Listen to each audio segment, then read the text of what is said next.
पाकिस्तानियों चौकी चौकी मुबारक होए। अपना मिनिस्टर शहबाज शरीफ साहब अमेरिका गए ने, ठीक है, उत्थे जाके ते गजा का हिस्सा जिन्होंने बन चुके हैं, ठीक है।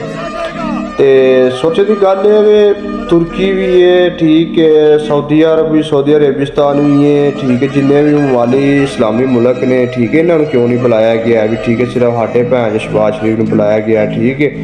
कीतियां हन उन्हें आख्या जिन्ना सिद्धा अमेरिकी इन्हों की मदद करन दे जरूर, जिन्हें से इन्होंने गले पट्टा नहीं ना पान लग्या भी, ठीक है, जो इन्होंने कुट लैन फिर इन्होंने किनारे काम करवाते, ठीक है। इमरान खान मुर्शद साड़ी जिन्नियां गल्लां कीतियां सारियां सच्चियां निकलदियां।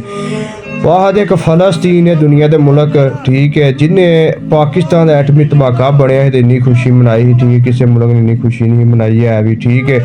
किन्ने बच्चे उन्होंने शहीद हो गए, पूरा मुल्क उन्होंने बेड़ा गर्क हो गया भी, ठीक, आखिरी दम तक पाकिस्तान पाकिस्तान करते रहे दोस्तों, आखिरी सावां तक, ठीक है, पाकिस्तान पाकिस्तान फलस्तीन करता रहे, ठीक है। एडे बगैरत कमरा न